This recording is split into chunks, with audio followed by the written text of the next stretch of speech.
Perkenalkan, nama saya Ida Muladani dari kelas 11 TKJ 2. Hari ini saya akan mengkonfigurasi fase 1 mikrotik, akses point, dan repeat bandwidth. Jadi alat dan bahannya ini guys. Yang pertama ada mikrotik, fungsinya untuk menghubungkan jaringan lokal ke internet itu. Kalau yang kedua ada kabelan, fungsinya untuk menghubungkan antara perangkat, misalnya dari mikrotik ke laptop. Kalau yang ketiga ada laptop untuk kita melakukan konfigurasi dan limit. Kita akan mencolokan power on ke powernya di mikrotik. Lalu yang kedua kita akan mencolokan kabelan di port kedua, lalu pasang ke laptop. Enggak ada, Pak Firman pergi kami mau tanding. Kamu mana mau ya? Lalu kita akan mencolokkan kabel dari komputer ini ke port 1. Kita tunggu sampai berkedip dua-duanya. Oke. Langkah pertama, saya buka Winbox di laptop, lalu pilih router lewat MAC address di menu neighbors karena IP yang belum disetting. Setelah berhasil login ke mikrotik, saya klik menu interface di sisi kiri. Di daftar interface, saya pilih Ether 1, lalu klik icon kotak kuning untuk memberi komen. Saya beri nama Ether Internet untuk Ether 1. Selanjutnya, saya pilih Ether 2, kemudian klik kotak kuning untuk memberi komen, sama seperti Ether 1, cara yang tadi. Di situ saya memberi komen LAN untuk Ether 2. Setelah itu, saya pilih LAN 1, lalu klik kotak kuning untuk memberi komen. Saya beri nama AP atau access point. Lalu saya klik menu sistem, lalu pilih identity. Di sini saya mengganti nama router sesuai dengan nama dan kelas saya sendiri supaya mudah dikenali. Setelah itu, klik apply dan OK untuk menyimpan. Kemudian, saya masuk lagi ke menu sistem, lalu pilih user.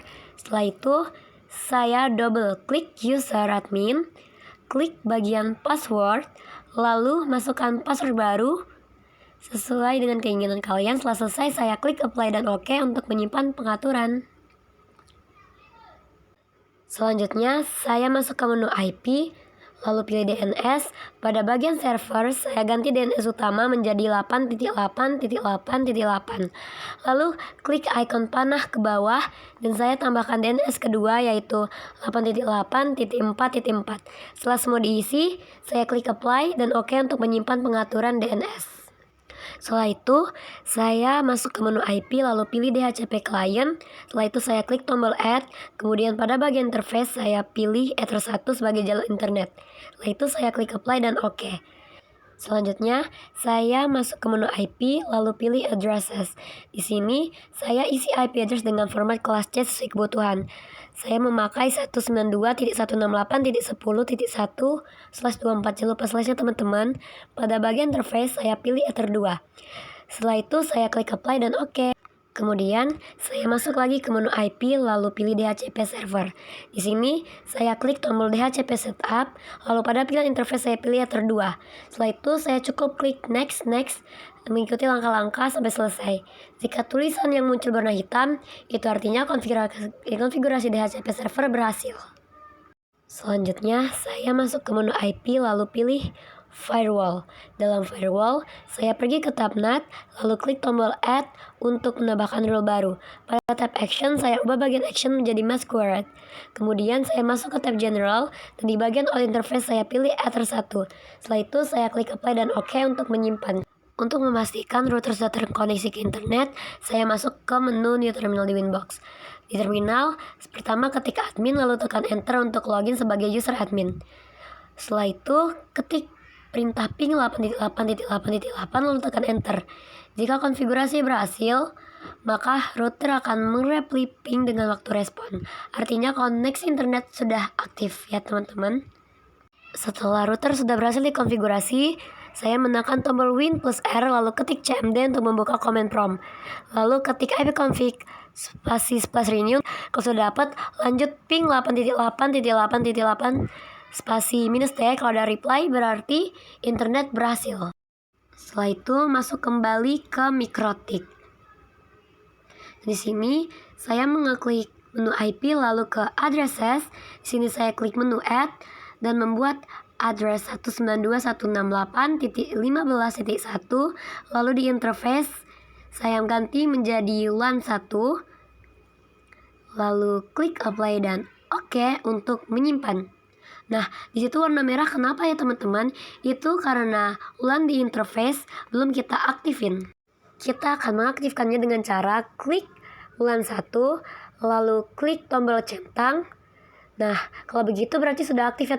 Selanjutnya saya klik menu IP lalu pergi ke DHCP server dan masuk ke DHCP setup. Saya akan menyetupnya dan situ ganti menjadi LAN 1. Klik next terus sampai muncul tanda berhasil. Maafkan atas kecerobohan saya lupa untuk menambahkan slash di bagian IP. Jadi kita mengulang untuk kembali mengeklik IP lalu pergi ke menu addresses dan sini saya menambahkan /24 agar setup kita berhasil ya teman-teman. Di sini saya kembali ke DHCP server dan mengulang untuk menyetupnya. Nextin sampai berhasil. Nah, itu merah karena akses poinnya itu belum terhubung ya teman-teman.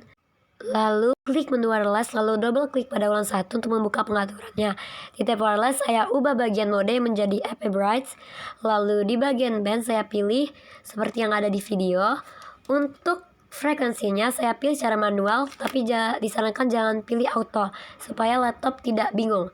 Di bagian SSID saya ganti nama menjadi nama saya sendiri tambah titik net agar lebih mudah dikenali. Kalau sudah, klik apply lalu OK untuk menyimpannya.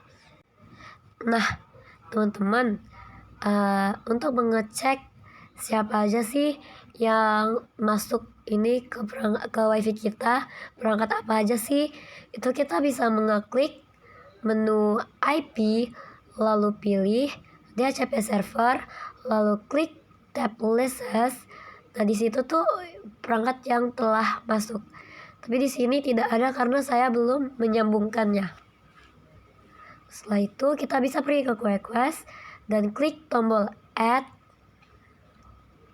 Di situ ganti nama sesuka kita. Di situ saya beri nama menjadi limit.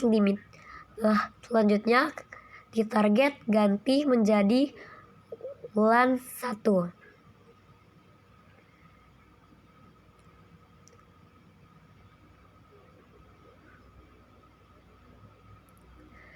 Kalau sudah, di bagian target download kita ubah menjadi 64K. Sebenarnya bisa semuanya aja sih teman-teman sesuai yang teman-teman mau. Tapi di sini saya membuatnya menjadi 64K.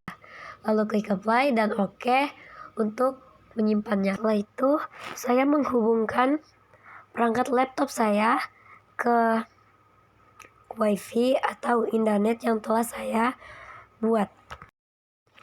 Nah, di situ perangkat laptop saya sudah terhubung dengan wifi yang saya buat. Bisa dilihat dari DHCP server yang muncul di bagian kedua di daftarnya. Setelah itu saya akan memeriksa apakah internetnya sudah terhubung atau belum ya teman-teman, dengan cara masuk ke Firefox lalu search YouTube. Nah, YouTube-nya loading ya teman-teman. Berhasil. Lalu saya mengeklik salah satu video di YouTube untuk memeriksa apakah berjalan atau tidak videonya. Dan ternyata berjalan ya teman-teman. Setelah itu kita kembali ke Mikrotik dan kita klik System, lalu Reset Configuration dan centang No Default Configuration dan Do Not Backup untuk mereset. Lalu klik Reset Configuration. Kalau sudah seperti itu berarti sudah berhasil reset ya teman-teman. Demikianlah laporan praktik konfigurasi yang telah saya buat. Semoga penjelasan ini bermanfaat dan dapat menambah wawasan kita semua. Saya menyadari masih banyak kekurangan dalam penyampaian saya maupun isi materi. Saya mohon maaf sebesar-besarnya atas keterbatasan tersebut. Terima kasih atas perhatian dan waktunya. Sampai jumpa di video berikutnya. Bye-bye.